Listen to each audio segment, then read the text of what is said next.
for being here this afternoon, and welcome to today's presentation featuring Velan Studios. And I should have checked. I'm so sorry. Is it pronounced Velan? Okay, Velan. Perfect. You got it. Beautiful. So for those of you who are attending today, you may notice that cameras and microphones are turned off, and that's just so that we can focus on the presentation today. However, we encourage you to use the chat feature to engage, network, talk with your peers, ask questions. I'll also be in the chat as well. Alex from Texas. I'm also from Texas. Welcome. I was just saying it's the best state, so happy you're here. Please note that for security and legal reasons, participants' use of AI tools during this event, including Read AI or Otter AI, is prohibited. SNHU is also dedicated to inclusive meeting experiences. So if you would like to enable live captions, you can select the three dots at the top of the Microsoft Teams window to expand the More menu. You can then click Language and Speech from the drop-down and click Show Live Captions. There's also a demo here on the screen. Captions will show on your screen and your screen only as we're speaking throughout the presentation. We're also in this presentation in PowerPoint Live, where I am right now. So this means that you can click any of the links that are in the presentation and access them throughout the actual event and speaking portion. So PowerPoint Live also gives you some additional accessibility options. So that's going to include, if you select the three dots on the bottom of the presentation slides, you can find a magnifying glass that will let you zoom in or zoom out. And there's also the option to translate the slide text into a preferred language. Again, these are only available on your individual screen and not the overall presentation, so please feel free to customize as you see fit. Individuals with accessibility needs required accommodations may reach out to the following resources. Online students can contact the SNHU Accessibility Center at oac@snhu.edu or by calling 866-305-9430. Campus students can contact the Campus Accessibility Center at cac@snhu.edu or by calling 603-644-3118. Any SNHU staff and faculty can request accommodations through resources in Workday or the source. Please also note that any requests for CART or live ASL interpreting requires at least 3 weeks advance notice. I also, before we get started, I want to go ahead and share that you are welcome to connect with SNHU Career Services. We're on a lot of different social media platforms, and this is an included benefit for all active SNHU students and alumni as a lifetime resource. You can email the team at cocecareer@snhu.edu, or you can call at 1-888-672-1458 for support with resume reviews, mock interviews, job search guidance, and a lot more. We also have the SNHU Career 360 website, which has a ton of self-service resources for you to take a look at. And then again, like I also mentioned, we have an extended network on LinkedIn, YouTube, Facebook, Instagram. So please feel free to connect there. I also want to plug SNHU Connect. So this is actually a resource for you and is focused on things like clubs and community and networking. So I definitely encourage you to take a look there. That is my housekeeping out of the way. So with that being said, I would love to introduce our speakers today. So Sarah, while we've got your slide up, would you mind just saying a few words about yourself and introducing yourself? Sure. So I'm Sara. I am the HR generalist here at Velan. I've been here for about 4 years now. Velan is my first position in the games industry. So I really support the recruiting function here at Velan. So I'll be talking to everyone tonight a little bit about what the application process looks like here, what we look for in resumes. I do a lot of work with colleges and students and people who are starting out on their journey into the video games industry. So I'm really excited to talk more with all of you tonight. Awesome. Thank you. We also have Jacob here with us today. Jacob, would you like to say a bit about yourself as well, please? Sure. So yeah, I've been a programmer in video games for about 20 years. I've been kind of all over the place in what I do, I started out doing kind of working at a small company, so I did whatever was necessary, things like getting the build to work and compile, to gameplay programming, to networking stuff, and I've kind of over the years transitioned into more network programming stuff, but still do whatever's necessary. And I do a little bit of people management, I guess, which is what the chief and the chief programmer means. But it's really just a title. Doesn't really mean a whole lot. So Awesome.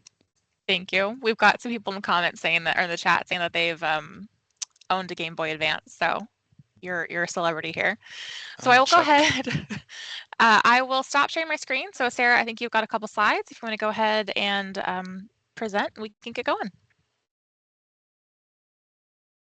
Okay, let me move some windows around here. Okay, can you see my slides? The famous kickoff question. Excellent. Absolutely. Okay. So I just have a few slides here to start with. Just wanted to give you all an introduction to Velan, talk a little bit about some of the titles that we've shipped. Again, my area of ownership here is recruiting and interviewing, so I thought I'd give you a little bit of some insight into what that looks like here at Velan. And then really today was really meant to be a conversation, Q&A. We're happy to answer any questions that you might have. So, Velan, we are located in upstate New York, in Troy, New York, and we recently opened a second location in Toronto, Canada. So that's very exciting for us. That's going to be a bit of a hub for artists. Here in upstate New York, we have about 65 people that work in the studio every day, and then we have other folks like Jacob who work remotely, some people who live locally and work a hybrid type of schedule. So all sorts of different work arrangements. We started in 2016, so we're about to hit the 10-year mark, which is very exciting. We've shipped 5 games, and my next slide will cover what those games are. We're focused on small to mid-sized titles with innovative gameplay, and we currently have 112 employees, and there's a little chart here with a breakdown. Art recently overtook engineering programming as the biggest department here at the studio, but they're usually pretty equal. Admin encompasses people like myself on the HR team, our executive team. We have a dedicated QA team, which is all full-time employees that support the testing and bug fixes and really a critical part of who we are as a studio. Our design team, that includes our audio designers, our technical designers, production, marketing. Oh, audio, I guess, is separate. I apologize. There's audio down there. We have 4.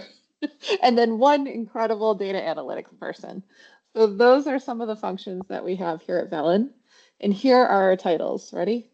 Mario Kart Live Home Circuit, Knockout City, Hot Wheels Riff Rally, Bounce Arcade, and our latest release is Midnight Murder Club. So Mario Kart Live Home Circuit, Hot Wheels Riff Rally, those were AR titles. Bounce Arcade was a VR title. Jacob will talk a little bit possibly about our engine that we call Viper, but all of these titles were done in our proprietary game engine that we call Viper, with the exception of Bounce Arcade. We did that one in Unity. All right, so quick overview of our application process here. All of our internships are always posted on Handshake, and so seeing the Southern New Hampshire University Handshake reminded me to make sure that Velan is connected with your school so that way you can see when we have internships posted. But internships get posted on Handshake, and then all of our full-time positions get posted on our website.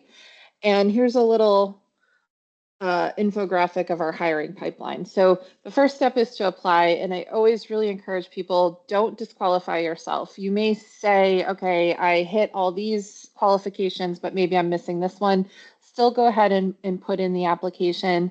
I also like to tell people we are a team that reviews, there are actually humans reviewing your application. So we're not using a ton of screener questions. AI is not filtering out applications. So please put in the application. It happens very frequently that we find a resume or we talk with someone and maybe they're not the right fit for that particular position, but in the future something opens up that they are the right fit for.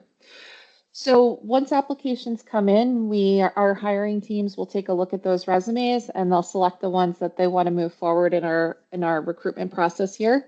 So the first step is usually a call with myself or our HR director just to give some background information about the studio, what people can expect for our recruiting process, provide benefit information, set people up for success before they go on to talk to other members of the studio.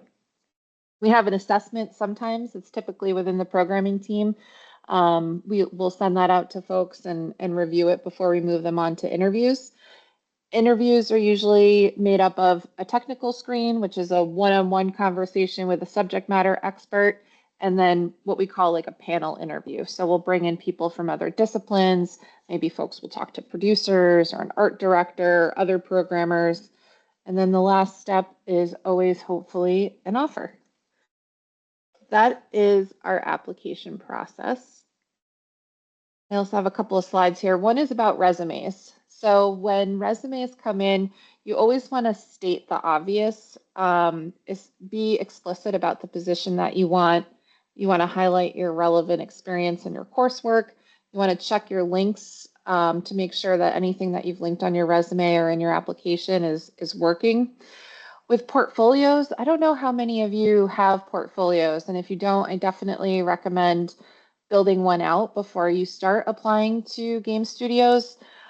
I will say the portfolio, and Jacob, feel free to jump in, but I feel like teams are looking at the resume maybe for like, I don't know what that awful number is, like 8 seconds, right? And then it's like, let's look at the portfolio and see what this person has worked on. So any kind of academic projects, personal projects, we love to see those portfolios.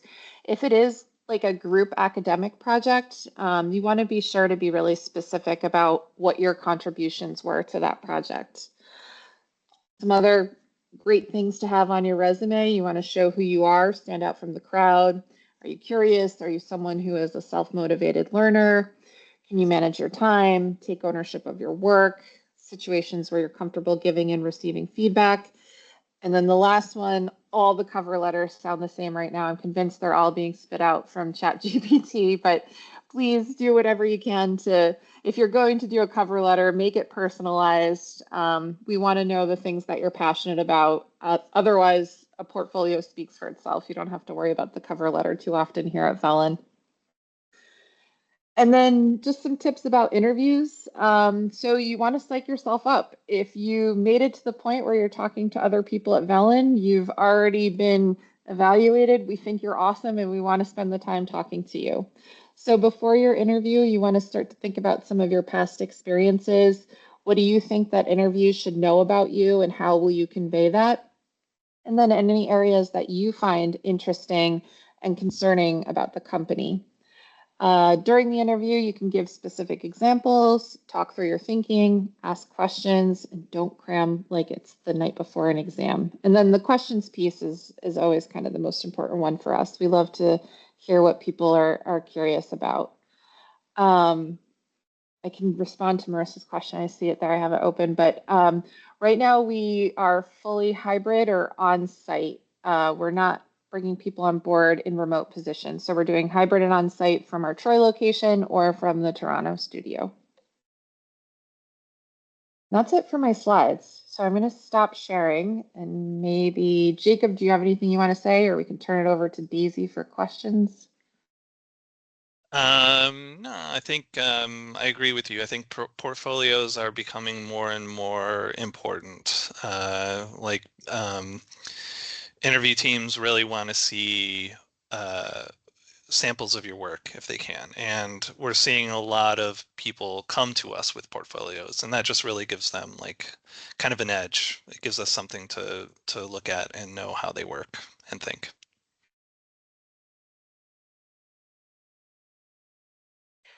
We actually had a couple of pre-submitted questions about portfolios. So if I can read one to you, and maybe if you guys want to go ahead and respond to that question. Perfect. So a student has asked, what kind of portfolio should I look to build in order to get noticed by recruiters?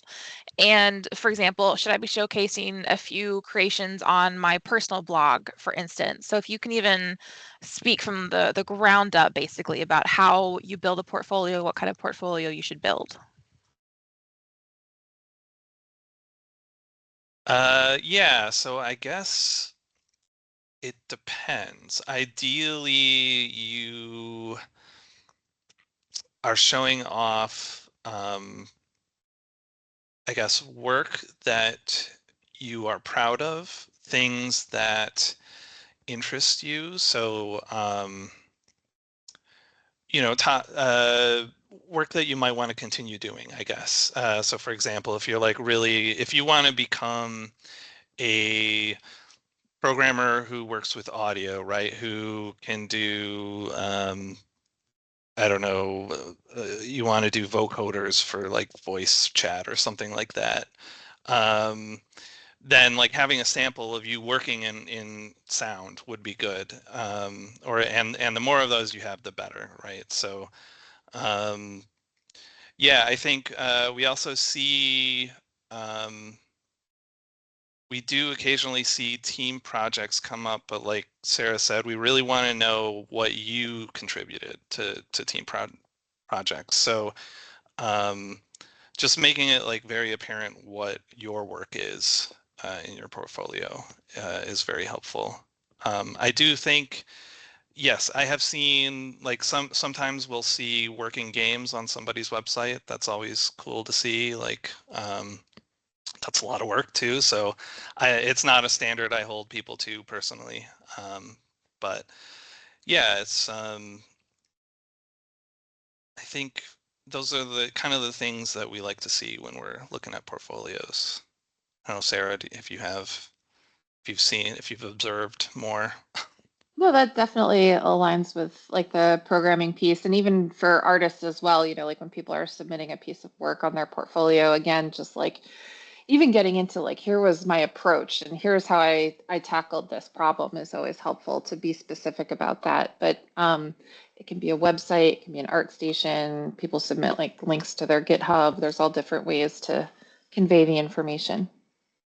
Okay, so I was going to ask, that's great to know. So really the medium that the portfolio is delivered in doesn't seem to matter too much if it's a website or GitHub, like you said. The important part is the content. Right. Yep.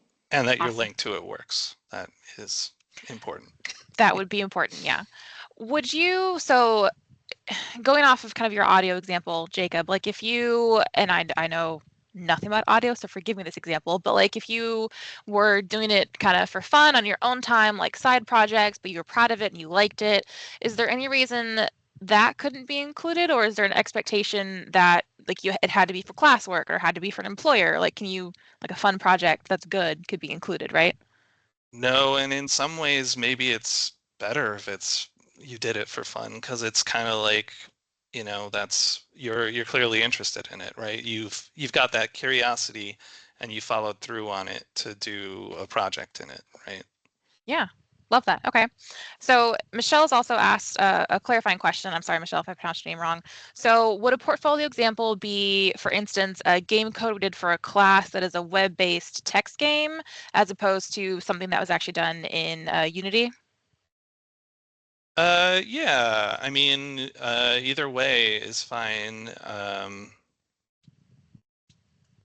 The stuff for Unity could, I guess,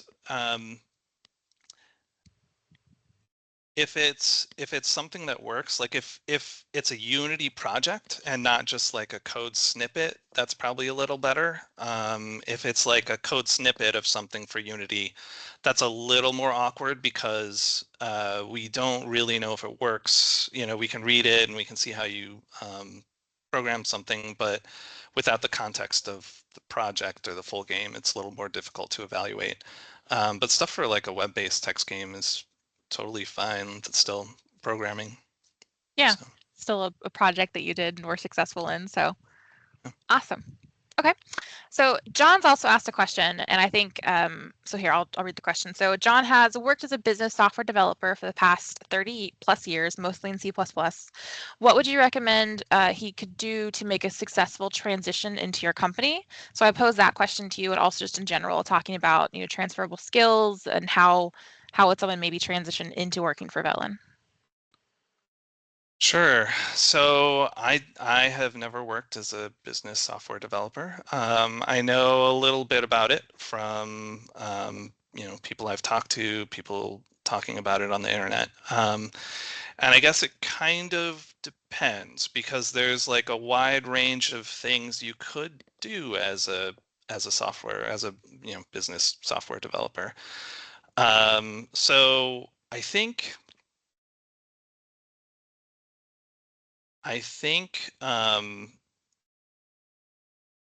what I would say is knowing where you want to go in games would be helpful. So, there's so many areas like gameplay or audio or graphics or networking or I don't know. There's more. I know that's not an exhaustive list, but just if you know kind of like where you want to go in that space in the game space, that is helpful because you want to understand that part of game development, right? So like you can use for example, you might be doing GUI work, right? And you might be using a library in C++ that kind of does a lot for you. But in games, we typically, for like various reasons, performance reasons, memory reasons, we tend not to use too many libraries, or we specifically use libraries for games. So if you like used a lot of if you used GUI libraries previously, you might want to, and you want to go into GUI work for games, you might want to learn more about how GUI libraries work, how you might do that yourself, right? So like a little bit more of a lower level understanding of the things you may have used. I don't know much about your experience, so I can't really uh, be too specific, but hopefully that is helpful. I think so. And I wonder too, there's another question that came through that I'm going to paraphrase a little bit, but considering what you said about knowing what you want to go into, would you consider y'all's internships to be more exploratory? Is it more important to maybe already have the knowledge of what you want to do by the time you get to the internships? If either one of you could speak to that at all. We do tend to hire internships for a specific direction. So like, we may hire a tools engineer specifically, or we might be looking for a gameplay intern, or, so we do tend to like go in a specific direction. That doesn't mean we like exclude anybody necessarily. Like if somebody has done like a lot of interesting stuff, we will still consider them, but our internships are typically a little directed, a little more like focused on something. Okay, awesome. So I guess kind of following that trajectory from internship and then going to entry level, Tyler's asking, he's graduated in a couple months and sometimes, or a few months, and he's sometimes worried that he doesn't know enough to break into the industry. So what kind of things or skills or programs or whatnot would you expect an entry level person to know? And what can they expect to be taught as a part of being entry level? It's going to vary from job to job. Some places, we are a pretty engineer heavy studio. So we do a lot of things that a lot of game studios, especially now with like Unreal and Unity taking more and more of the market, we do some things that are like a lot more low level than you'd see at a fair number of other studios. I mean, it's not universal. There's going to be differences wherever you go, and even places that use Unreal will still be changing the engine to accommodate their needs, right? So they'll still need some low level stuff. For us, because we are a little more engineering focused, we use C. At the internship level, we will evaluate your level of C knowledge. So things like, do you know what a pointer is? Do you know how to allocate and deallocate memory? Do you know what we might ask you, like, what are some features of C++? What's the preprocessor? Things like that. That's for like engine, but that's because we do a lot of work in C and we are pretty low level. As far as like what to learn in the internship, yeah, I mean we expect people who come in to not know a ton about the game industry. There's this very huge like learning in your first like year or even like few years of working in the games industry. You learn so much. It's just like this huge spike, and you'll learn things like um, common solutions to problems, creative ways to think about solving problems. I mean, a lot of what we do is solving problems, and we're given these problems from designers, right? And we have to figure out how to make them work. And so it's just like a lot of working through those things. Like a designer will be like, I want to be able to, flash the headlights when I hit this button or whatever. And so you have to, but I don't want it to happen during cutscenes. And so like you have to, be able to work through problems like that. I don't know, there's a lot that you can learn. So I don't know if I can go over everything or think of everything right now. But I also wanted to add, so like specifically to Tyler's question, and I don't know, maybe this is part of the program at Southern New Hampshire University, but just kind of getting out and networking with other game developers. So whether it be like getting involved in game jams, there's the IGDA, which is a great foundation, the Independent Game Developers Association. They have local chapters, but just kind of getting out there, starting to work on projects with other people, networking and learning where they're at, I think is a good way, especially when you're starting out and starting to get involved in the industry, to just kind of check and see what other people are doing, and learning from other people is always a great way to grow. Yeah, I totally. can pop some links in the chat for the IGDA and the IGDA Foundation if folks are curious. I would love that. I have some side knowledge of it. I know a couple people who are involved in IGDA, and I think it's a great organization. So if you want to put those in the chat, I would welcome that personally.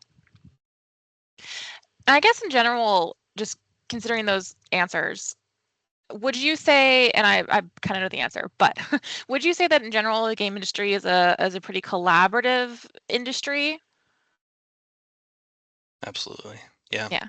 Yeah, I mean, we work like it's just so different in terms of everyone's job. It's programming is so different from design, which is so different from modeling, which is so different from concept art, which is so different from executive uh, vice president or whatever. So yeah, it's just like and at least at our studio, like anybody can come yell at me and it's totally fine. Like artists or execs or whatever, they're all free to come talk to me. So as intimidating as I am, I still get some collaboration. I love that. And I mean, I would argue that I think the gaming industry in general is different within itself and beyond too, that there's not a lot of other industries like it, and even to the fact that I've been a gamer my whole life. I've got personally 100+ hours into a little piddly little RPG Maker game, and I still know nothing. You have said so many words today that I have no idea what they mean. So it's just it's unique, it's different. I think that's really exciting, but can make it a Maybe little I bit should intimidating too. maybe I should clarify those words then. What are some of those words? No. You're talking about memory banks, and I mean Ugh, the headlights. I understood the headlights. That made completely perfect sense to me. right. Okay. Yes. Um, so pivoting a little bit, and actually not really a pivot, but talking about sort of more like the hard skills and the technical skills. Kevin is asking what would be the best coding languages to learn, or that maybe even y'all specifically look for. Yeah, so we look for there's okay. This is a loaded answer. It depends. Uh, Everybody's going to have their own philosophy. My personal philosophy is that it doesn't matter too much. What I care about is your critical thinking skills, your um, ability to learn, your curiosity, because I think you can understand, like if you have a general understanding of how to program, I think you can pick up on concepts pretty quickly, um, no matter what language you switch between. And on top of that, we kind of expect you to just kind of like learn and be able to work in multiple programming languages. So most of our work is done in C.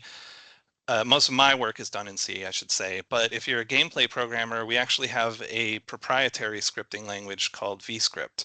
And it's ours, and the language is completely ours. And so there you can't learn it anywhere else.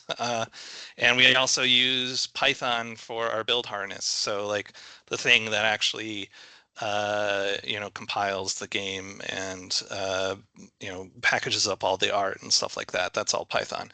So and then Unreal is all C++, and Unity is C Sharp, and so it kind of depends, I guess, where you go. Um, yeah, but like I said, I personally don't put too much stock in which languages you know. I'm more interested in other things. That said, there are people who feel differently and think that you should have, like if you're going to a studio that does C, you should have strong C skills. And so, yeah.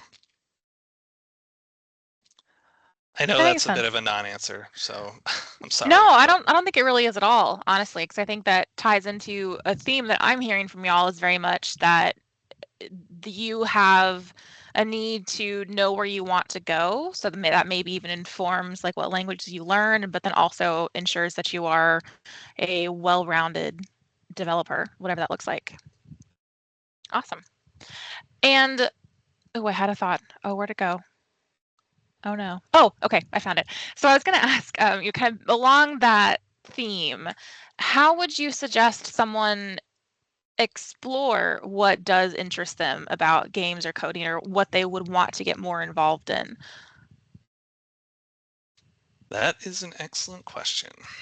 I almost forgot it too, but I found it. So Faster than I would have. I'll tell you that. I mean, I kind of feel like you just gotta do it. So maybe you pick an engine. Let's say let's continue with the audio theme.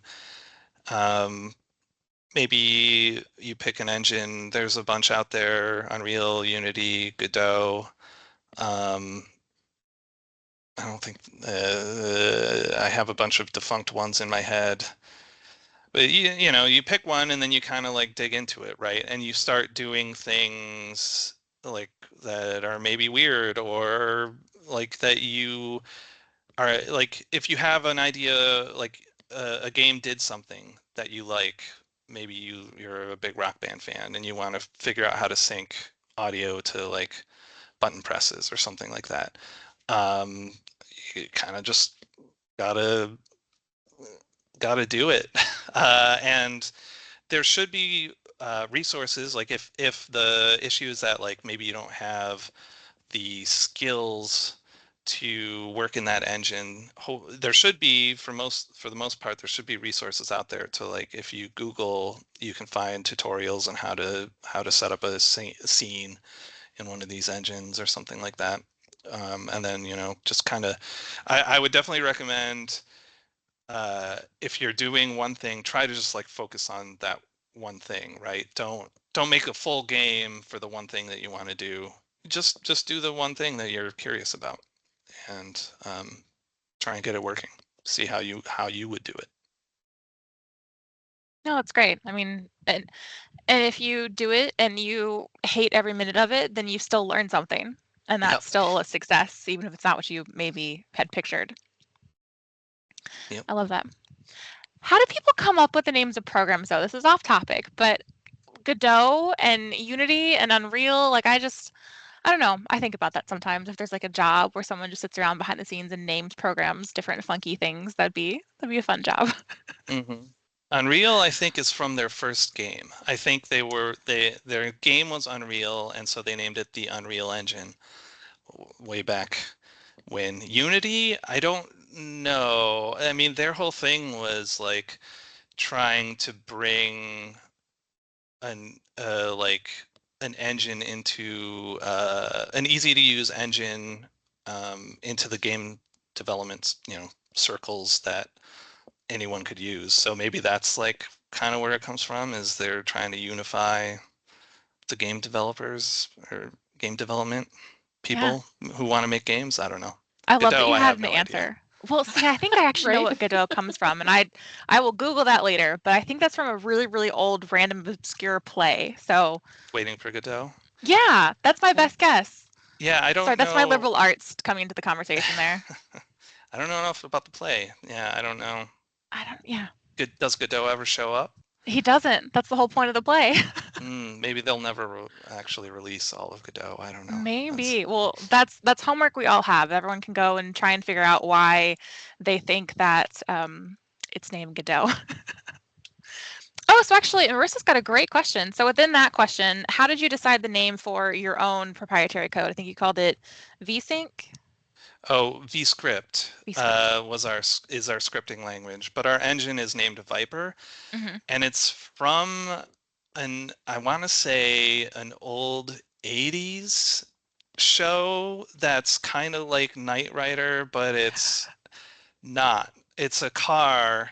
The Viper is a car, and it is like a I don't know. One of our bosses loves it, and we watched one episode in a programming meeting once, and oof, it's rough. All of our old I used to work with our bosses at a previous company, their previous company, and all of the room names were like named after Babylon 5 characters and stuff. So it was. I think that's great. Just, I mean, in the best possible way, just a bunch of kids with toys who get to name things. And I just think that is just the best thing. I love that. So I see a couple students typing in the chat. I really encourage y'all to, if you have questions, put them in the chat. Let me know. I can keep reading them off. I do, again, have a couple questions that I'll refer back to, but I wanted to give live questions precedence. So let me know if anything pops up. But I do want to shift gears slightly, and maybe this may be a question more for Sarah. I'm not sure. But as a part of the application process and actually, getting a foot in the door at Velan, is there anything that would be something that would just automatically exclude someone, like a big no-no? I don't know about a big no-no. I'm trying to think of something. I can only think of obvious things like racism or misogyny or whatever. Right. Yeah. I mean, other than that, like even like we don't really have strict educational requirements. Pretty open to people from all different sorts of, backgrounds and paths. So, yeah. Yeah. Well, I wonder too, because again, there's the big obvious ones, right? But we know too what the game industry like what some of the games can be. So if someone maybe has a demo or something for their portfolio and it's a little bit like suggestive or dicey, but it's really maybe it has a good message, maybe they're really proud of it. How would you suggest someone make that decision? Like, is it safer to not include? I'm trying to think of any decent example. So like something that's a little bit racy for good reasons, and I can't. What's the mouthwash? Is that the game that came out recently? Toothpaste? Sometimes, like with art, like when we're looking at portfolios, if there's going to be any kind of like nudity or if there's a game with violence, like there's some kind of like warning before it. So that way, if we're Sure. sitting together in a meeting and like we're about to look at someone's portfolio, there's, like the little note there, like nudity or violence or that sort of thing. So Mhm. if you really do feel like that's your best work that you want to put forward, if there's some sort of like, I don't know, rating or a warning, like this is what you're about to see, Mhm. that would be helpful. Yeah. Yeah, I mean, I hope we don't have any bias against stuff like that. I mean, long time ago, I used to work with somebody who worked on like Playboy the Mansion. So Mhm. like, it's people come from all over. Yeah. Awesome. So, Great answers. Thank you for saving me for trying to think of what that game is called, because I'm think about that for the whole night now. Um, it'll come to me. But no, that's a great answer. And I want to go back. So Marco had asked, how important is experience with proprietary tools versus popular engines such as Unreal or Unity? I don't think we really expect any proprietary tools. Like, yeah, I mean, uh, I guess, or is the question more like, does it matter if you've used proprietary tools instead of Unreal? If that's the case, then no, it doesn't. As long as it's clear what the tool is like in your resume. So like Mhm. if it's like if you're like I used I don't know mouthwash, then I don't know what that is.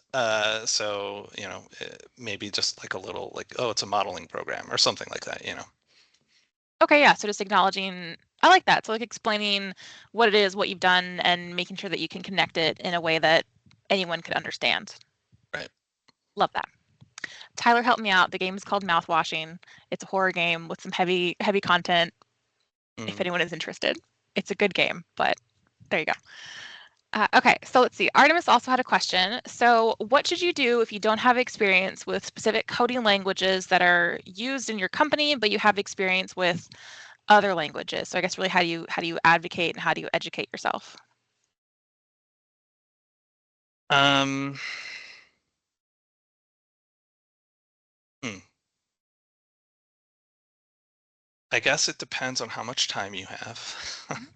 Um, and if you're going to be getting asked questions in that language. Oftentimes when we do um, interviews, we're aware of what languages a person knows, right? So we'll ask if we ask someone to write code or pseudocode or whatever, we just kind of expect it to be in um, an understandable like logic layout, basically, right? That the logic makes sense. And there may be cases where we push on it a little, right? Where we're like, a pitfall in C, for example, is if you, let's say you allocate an array on the stack, which means that you're not allocating dynamic memory for it, you're just throwing it on the stack. And then you return that array from the function. That goes away because in C, the scope of that array is within the function. And so we might like ask a question related to that, like what's wrong with this function, or like can you see what's wrong with the function, something like that. I feel like I've kind of wandered away from your actual question. But if you want to like learn a language, I mean, I would like start simple. I always start like just writing a hello world in it, and then I go on to writing something like just a simple function, or like a program that takes in two numbers and does something to them. I don't know. And just keep like building on that, and learning, I guess, the concepts of the language by doing stuff. That's my personal way to learn things, is by doing. If you're a reader, there should be like plenty of things. Like pretty much every language should have a lot to read on it, like a book or something like that. I know a lot of people I work with have read books on, C or C++. Yeah, I think, and there's probably like a lot of online sources for learning languages if you want to learn them. But otherwise, yeah, I mean, like if you're interviewing and you don't know the language they use and they ask you to write in it, I feel like your best course of action might be to be like to remind them that you don't know that language, I guess, because it should be clear from your resume, right, that you don't, that's not one of your strengths, right? Yeah, just do that advocation and show that you're willing to learn, I think, too. Yes. Yep. Love that. Awesome. We've got a couple minutes left, and I always like to, on the last couple minutes, sort of, I guess, cut loose a little bit, because this has been very formal so far. But I would ask, what's your favorite part about your job? Like, what still excites you the most about your job? You want to go first? Sure. My answer is always it's so HR, it's so recruitery, Is but it the people? it's the people. It's the people. I'm I get so it. lucky because I get to talk to people from the minute they first start interacting with Velan. There's people that I remember what they told me in their initial screening with us. Like, I'll give an example. We have this incredible tech artist, Jason Lee, and actually, this example serves multiple purposes. So he originally applied as a programmer, but as we started talking to him, it really became obvious that maybe he was more of a technical artist. And when I spoke with him, he shared with me this story of how every day he would walk to school and he would pass these gibbons. And that was like one of his first projects to like replicate this movement of gibbons. And then he came on board as an intern and he came on board as a full-time student. And now he's like this critical part of these teams and he's working on these amazing projects. And now he's doing talks like, what we're doing today and speaking to students about tech art. So to be able to see that like journey and that evolution, and that to me is 100% my favorite part of my job. It's a good answer. Yeah. It's a classic for a reason.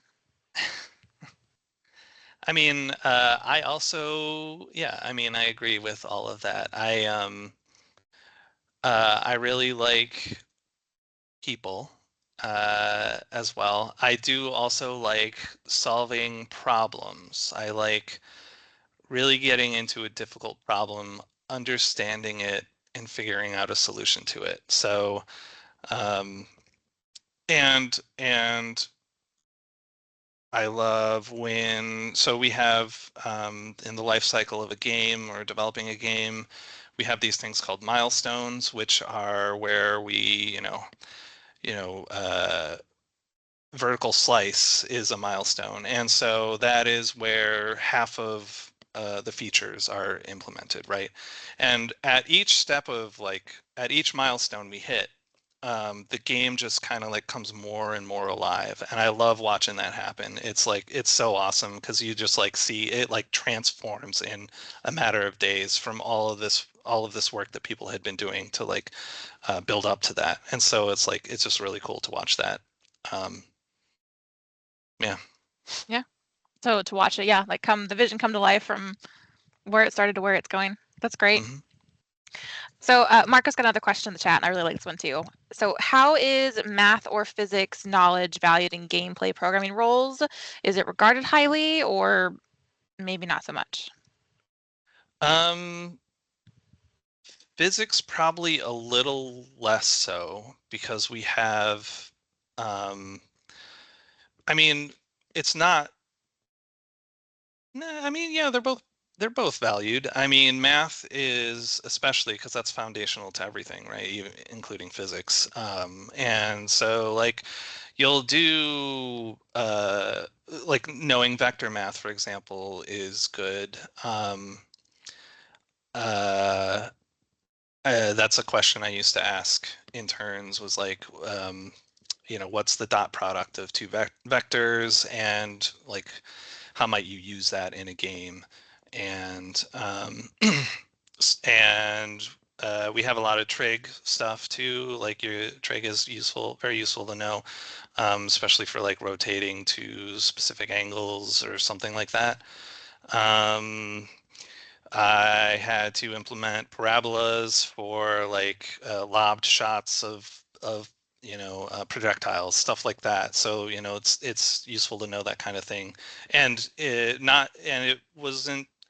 I wanted to just use physics for it because that's simple, right? You just give it a velocity and have a gravity, like acceleration downwards, and it'll naturally do a parabola. But we wanted it to be over a spline, right? So it had, or rather, we wanted to very tightly control the parabola, but also move it back and forth and go up and down and stuff. So it was a lot of like parabolic math to be able to do that. And so, I mean, stuff like that is very handy to know, for sure, in gameplay programming. Well, you have crushed my dreams of me ever being a game programmer, but I think that is a great answer. I love a lot of the questions that are coming in right now. So Ellie's asking, what is the biggest challenge that you had starting off in the gaming industry? I was a very poor student. I had a very bad GPA. And on paper, I looked pretty bad. So I was very lucky in that I actually accidentally applied to my first game job. I think I clicked a button by mistake, and they sent me a programming test, and I did pretty well on the programming test. So I despite the fact that I was a poor student, I still was able to show, that I had some ability. So I got very lucky. I also started forever ago, so it is very different now. Um, yeah, it's a little harder now than it was when I started, for sure. One of the questions that came in ahead of time was, and it's so simple and I love it, and it's, why is it so hard to get a job as an intern at any gaming studio? And it's such a big question. I struggle to even figure out when to ask it to you guys because there's so many factors to it. But on the back end of that question, can you take a stab at that? Like, why is it so hard? And maybe what would be like your top recommendations on maybe how to make it easier or find more success? I can start with the why is it so hard, at least for us at Velan. So we pretty consistently have an opening for an intern on our programming team, and that's because we have our own engine and there's like work that we can give to an intern. But outside of that, it really depends on where we're at with a project and what the team's bandwidth is to take on an intern and work with an intern and make sure we can give them a good experience. As far as like trying to be more successful with that, I think attending events like this and starting to network and meet people, like I have a very intense love-hate relationship with LinkedIn, but you're welcome to connect with me on LinkedIn and stay in touch. That's my LinkedIn plug. But just starting to like foster genuine connections with people that aren't necessarily transactional about trying to get an internship and being curious and asking questions is a good way to get in.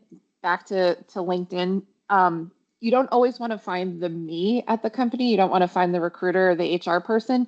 You want to find the person who does the job that you're interested in. So maybe start identifying some studios that you admire the work that they do, or maybe their culture that they foster, and try and find some people that are doing what you want to do and connect with them. And then those people inevitably come to me and they say, I've been talking with this student and they're really amazing. And I think we should bring them in for an interview. And that's always kind of a good way to get in with a studio or a company.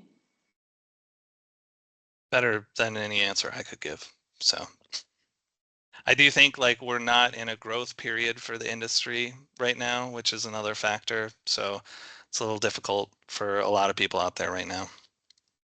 Well, and I just figured too, at some point it has to be a numbers game, right? The amount of people who love games and would want to be involved with games versus the amount of companies that actually make the games and have the open roles in there. Like, I would leave my job in a heartbeat if Velan Studios was hiring, but they're not gonna. That's just not the world that the industry is in, for better or for worse. We'll keep your The other secret. thing, the other thing that people are doing is like, don't be afraid to start your own thing. Like, connect with other students, get together, work on a project, call yourself a studio name, and put that on your resume. Like, we're definitely seeing that more and more as people are graduating and embarking on their journey. Is like, keep working on what you're passionate about. While you're working whatever other job you need to pay your bills. Yep. I love that. I mean, I don't mean to talk about myself so much, but genuinely, I've been playing around in RPG Maker on the side for 6 months, and it's so much fun. And that is the sort of thing I would absolutely put on for the right role. If I was Yeah. going to pivot, for that's I would plug that because that's still something that I'm doing, and that's something I'm having fun with, but it's relevant. So I think that is actually a fantastic suggestion. And really, actually, I think Marissa just asked a great question that we might be able to end on. So, what would be tips for making your own games?